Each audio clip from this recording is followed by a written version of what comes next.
Hey, good morning, 5 a.m. Mester Scrum. I am Greg, Mester Scrum Master and Agile Coach, and I hope you're all doing well today. It is a Sunday, about 7:19. That little beep noise was notification, and we went live. So when you ring the little bell and hit the double bell, right, you ring it, subscribe, which is awesome, by the way. Subscribing is great. And then you ring the little bell the second time, you get the double. You get notification when we go live. Anyway, what are we going to talk about today? I want to talk about something about it's not about you.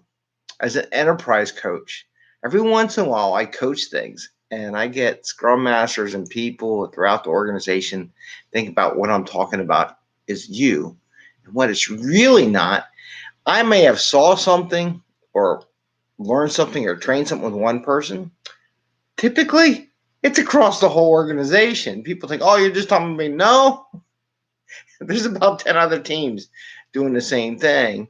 And just want to explore that a little bit as an enterprise coach because some people don't understand that and don't see where that comes. So I'm going to teach you.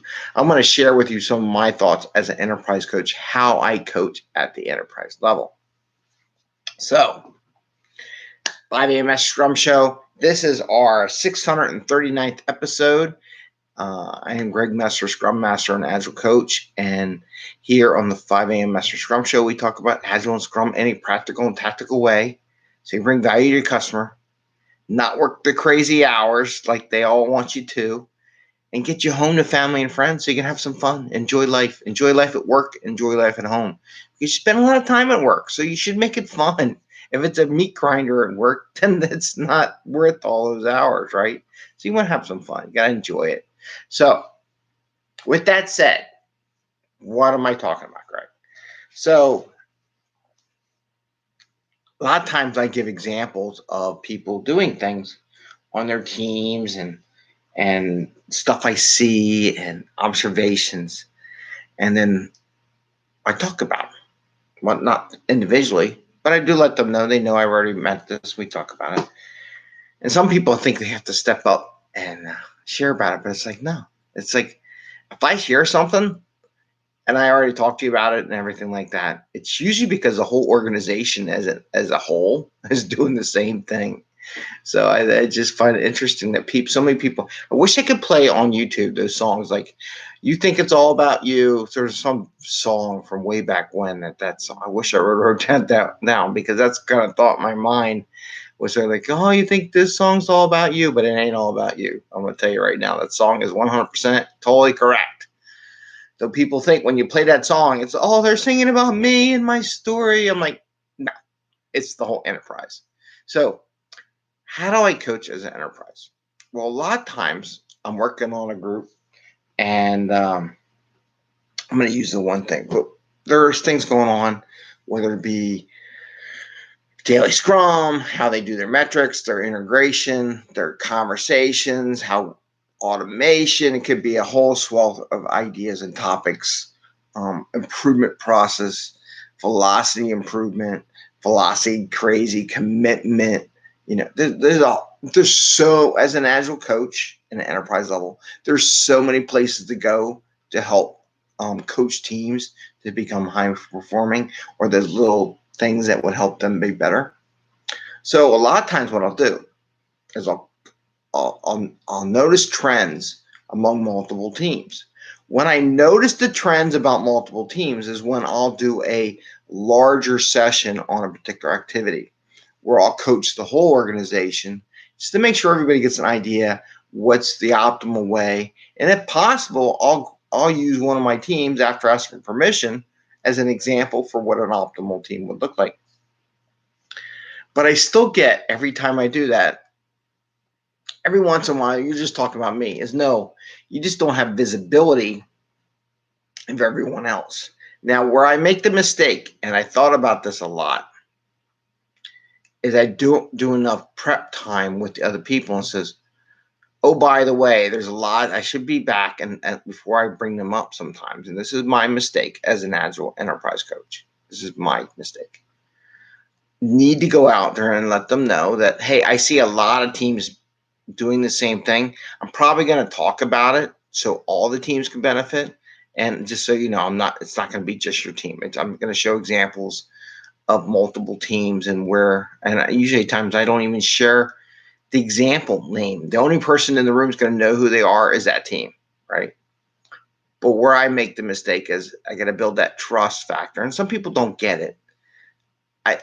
And they got to understand me as an enterprise coach, and I need to do a better job of explaining that I don't share things that isn't a large organizational issue or a good thing that's can benefit across the whole organization, right? And where I, as an enterprise coach, have to be careful is that I don't catch them off guard, right? Because there's a lot of times you do. So when you do this stuff, where you do find one or two teams that aren't functioning in a way, they're out of rhythm, something's going wrong, or something's just off kilter, that you see other teams having the same issue. You got to let those teams know that I'm going to be sharing this across all the organizations, and just how to handle that. The other day, I'll just give you an example. I had one where teams were accepting stories mid-sprint. And what I showed them is that if they were to take away stories, okay, fine. Emergency thinking comes up. Worth 10% of your points, right? My take on it is you should take away 10% of the points in the sprint. Put them in the backlog, put them in the next sprint. And if you get what you got done, you can bring them in. And the reason why I show that, because you have the agreement is not necessarily on the stories too. It's also on the velocity which the team and the product owner talk about. And I'm going to do a whole show on that. But anyway, I had a couple teams where I was showing people this. If they would have took away points, their burn down chart would have been great. They would show how they're really progressing. But by not pulling the points down, it made the team feel like they're never going to achieve any goals, right? Even though they're working hard and they get stuff done.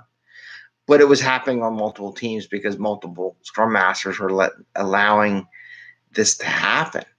And one thing I shared was I'll give you an example. Just got to watch out for this. And this is why. And I explained the agreement and all that. And I'll do another show on that. But what I didn't do is one of the people in the room, which I had shared that with, and I forgot. And I forgot to let them know I was going to talk about it. And that person took it, oh, this is about my team. And they went into a whole explanation of why their team had that. And that wasn't the purpose, right? They went into a whole me. It's all about me syndrome as a Scrum Master, rather than just listening, observing. But they had the answer. They felt like they had the answer, and they got defensive. So I broke the trust, right? I created a fear barrier. Some people are really fearful of stuff. Overly fearful stuff, you just got to listen and see what's going on. And they take it into this "It's all about me" song that was in my head at the time. So I wanted to share that with you. Be careful. I make mistakes too, and I'm just sharing those mistakes with you. Is where I talk to so many teams. I know I probably missed one. I made a mistake, but you got to work harder at that, where you're letting people know that, hey, I'm going to do a topic over this. I'm going to just let you all know. And I'm not it's across the organization, right? But it would be a better tactic for me is maybe to send an email or a message and just let them know if I haven't talked to them in a while, to say, hey, I'm sharing the same trend with a bunch of other people that I shared with you. And I got to keep track of all those trends and all the little micro lessons that we do, micro talks we have with other people. Just let them know I'm going to do that. And that's actually part of my coaching agreement, to let them know what I'm going to share. And I got to do a better job of that. But that's how I do my enterprise coaching a lot of times, where I see things happening in a couple teams, and I notice a trend, and then I coach at the enterprise level, do a lecture, do a session, do a lean coffee, do a conversation with all the other Scrum Masters and people involved in activities. So wanted to share that with you. It's not always about me. The song, right? It's not about you. I don't know what the name of the song is, because I can't play it on YouTube, because you can't do it. You can't play copyrighted material on YouTube, or they'll ban your ass. So, but be mindful. Yeah, you're not talking about them. And like I said, I made that mistake. I wasn't talking about them. I was talking about an organizational whole, and just a trying a common practice. And they thought I was talking about them. And I didn't do a good enough job giving them a heads up that I'm bringing this up and it ain't about you. It's corporate wide, just so you know, right? So make sure you do that. Anyway, with that, I'm going to say enjoy your Sunday or your Monday, depending where you are in the world. Please give us a thumbs up if you like the show. And as I said earlier, ring the little bell so you get notification. Ring it twice. You got to ring it twice so you get a notification when we go live. With that, I'm going to wish you a happy scrumming. Enjoy your whatever's remaining your holiday or your new week. And we will see you tomorrow. Have fun and take care. Stay healthy and have some fun. Bye.